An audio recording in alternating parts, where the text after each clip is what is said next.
Alright, so we started out a little rough, but I think things ended up alright. So let's go back here. We only lost one game one, which is definitely worth noting. And then in match one, we played a mirror match where I think we just sideboarded pretty poorly, and by we I mean me. And yeah, that was a learning experience. We went from just like, okay, like if we both have like a normal deck, I can do pretty well, right? But then it's like, oh, I have all these clip wings and like tragic arrogances and like these kind of crappy reactive cards in my deck, and suddenly my deck doesn't work anymore. Very strange, right? And that happened twice in a row. We 2-0'd 3 people in a row, and then we defeated a mirror where, I don't know, it didn't look like they bastardized their deck too much either. No one cast a tragic arrogance against me, which probably means that everyone else is, smarter than me. They've probably been playing more with this deck than I have, but yeah, we ended up going 4-1, which is good, especially since the only loss was the mirror. I can't really see a reason to not play this deck at the Grand Prix this weekend. I don't know. It seems very good to me. Den Protectors were solid. It was never as good as an unblockable threat as I thought it might be for the mirror matches, because it always seemed like there was something bigger, whether it be Advocate, Hangerback, or just like an Avacyn.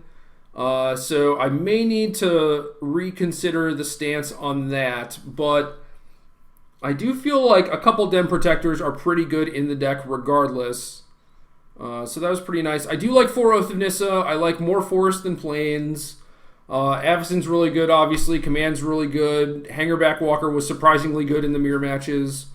So yeah, I like this main deck as is. I'm not a huge fan of like Stasis Snare or any of that stuff. I definitely want to try Lambholt Pacifist, especially if people pick up the Den Protector version, just because like Pacifist is just this giant animal, and it seemed like the mirror matches were won by who got on board quicker and had threats that could attack Planeswalkers, and whether or not you could actually just like defend yourself against like a Sylvan Advocate in the early game. So I like the idea of Pacifist. I'm definitely interested in trying those. I think the Arrogances might need to stay if you expect some number of human decks, although I don't think that the Arrogances are particularly good in the mirror matches.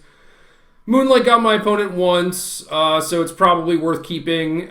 It might just be worth shaving, like Secure the Waste in the mirror matches because of the presence of Hallowed Moonlight.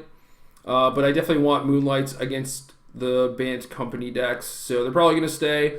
I like Stone. I like the idea of Angelic Purge as a card that kills Kalitas and Virulent Plague. Linvala on the draw does seem like a very good card to have access to.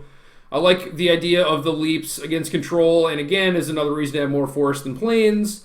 And Clip Wings against Ojutai just seems like pretty obvious, although I don't think I would necessarily include Clip Wings just for the mirror. So this list is probably pretty close to what I will play this weekend, given that I still have a couple more days to try and figure it out and find a better deck. But need some more reps. Need to do some more practice. There were a lot of spots that I entered into where I was just like, I don't really know what I'm doing here. And that's a problem. I can't really have that happening in the Grand Prix. So yeah, I like this deck a lot. I think this is very close to what people should be playing. And just got to figure out a good plan for the mirror match. That's it. I think the plan definitely changes whether or not you're on the play or the draw, because when you're on the play, you get to do things like go Sylvan Advocate into Dromoka's command, kill their Sylvan Advocate, and then it's very difficult for the person who's on the back foot to actually catch up when that happens. So, you need to sideboard a little bit differently depending on if you're on the play or the draw, and I think you're going to need to have different plans for that. So, other than that, deck is great. I'm medium, as always. So, I hope this was a learning experience for everyone. It certainly was for me. I appreciate everyone watching, and I'll see y'all at GP New York City this weekend, also known as GP Secaucus. But yeah, should be a lot of fun. Just get my mid-range on, I guess. See ya.